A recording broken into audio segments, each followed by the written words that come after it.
আসসালামু আলাইকুম সুপ্রিয় দর্শক, আজকে আমি আপনাদের একটা অভিনব বিষয় দেখাবো।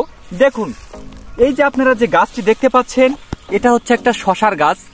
গতানুগতিক ধারা অনুযায়ী আমাদের কৃষকেরা এইভাবে শশা চাষ করে। আর এই যে তার ফলন, এই যে পচে যাচ্ছে, কি হয়ে যাচ্ছে কোনো খোঁজ খবর নাই, পাতাগুলা শেষ।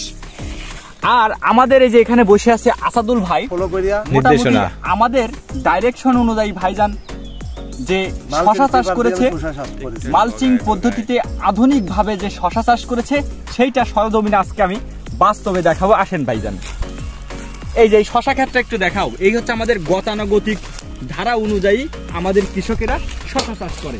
এটা হচ্ছে ওল্ড ভার্সন আর কি, ওল্ড ভার্সন থেকে এখন ভাই ডিজিটাল ভার্সনে চলে আসি। এখানে আছে, হ্যাঁ। তো ভাই দেখেন, এখানে এই যে একই দিনে লাগানো। আচ্ছা, এখন আমরা চলে আসছি যে আসাদুল ভাইয়ের শশার যে প্রজেক্ট। দেখেন, মোটামুটি প্রত্যেকটা জালি, একটা জালিও কিন্তু মার নাই সুপ্রিয় চাষি ভাই। প্রত্যেকটা জালি কি পরিমাণ জালি আসছে, এ যাবৎ 60 মন, এই 15% 60 মন শশা বিক্রি করছে, যার প্রতি কেজির যার প্রতি মনের দাম হচ্ছে 1200 থেকে 1600 টাকা। আচ্ছা, যাই হোক, তো এখন আমরা সরাসরি আসাদুল ভাইয়ের সাথে কিছু কথা বলবো।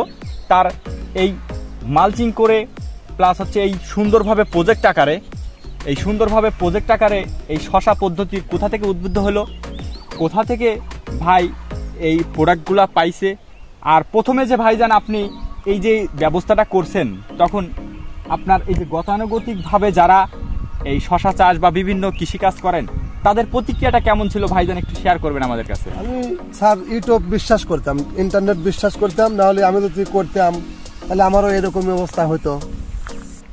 আপনাদের পরামর্শ আমি এরকম পাইছি, মালচিং পেপার, বাঁশ, নেট সম্পূর্ণ কিছু তার যথেষ্ট পরিমাণ আপনারা দেখতে পাচ্ছেন, ডোগায় জালি। মাশাআল্লাহ। তো প্রথম আপনাদের কৃষকের প্রতিক্রিয়া কি ছিল? অন্যরা প্রথম কৃষকরা বলছিল পাগল হয়েছে, হ্যাঁ পাগল হয়েছে। তখন বাসা থেকেও সাপোর্ট পাইনি আমি, খালি বলছে যে আমি তো দেখছি, আমার বাসার লোক তো দেখে নাই। আমি ভিডিও গুলিয়া হেডফোন দিয়ে, মানে রুমের ভিতরে যখন শুইতাম, কানে হেডফোন দিয়ে আস্তে সাউন্ড দিয়ে শুনতাম। আমি বাসায় মানে এইসব ভিডিও আমি ফুল সাউন্ডে দেখতে পারি না, যে বাসার লোক হয়তো খারাপ ভাববি, মানুষের সাথে সময় দিতাম না, আমি ফাঁকে চলে দিতাম। ফুল সাউন্ড দিয়ে ভিডিওগুলো ফলো করতাম যে কিভাবে এটা কৃষক করছে। তখন আমি কোম্পানি থেকে বীজ, মালচিং পেপার, নেট নিয়ে এসে এরকম করছি, তার সচক্ষে আপনারা দেখতে পাচ্ছেন। তো ভাই আলহামদুলিল্লাহ, আপনি মোটামুটি শশা চাষে আমি মনে করি সফল। তো আগামীবার এই শশা দ্বিগুণ বা কয়েক গুণ হারে বড় করবেন, এই বলে আমরা এই আশা করতেছি আর কি। পাশাপাশি এই যে গতানুগতিক ভাবে যারা মানে আগেকার যে মরিচ চাষ করে, এই দেখেন তার মরিচ, এই হচ্ছে তার মরিচ। যারা গ্রামের যে যারা আগেকার কৃষক, তারা এইভাবে মরিচ চাষ করে এবং এই তার ফলন। আর পাশাপাশি দেখেন একদম নিকটেই আসাদুল ভাই প্রজেক্ট আকারে দেখেন কি সুন্দর আগায় নিয়ে আসেন। এই যে মরিচ গাছ দেখেই শান্তি, এই যে মরিচ গাছ কিভাবে চাষ করছে, তার ফলাফলটা দেখেন একবার।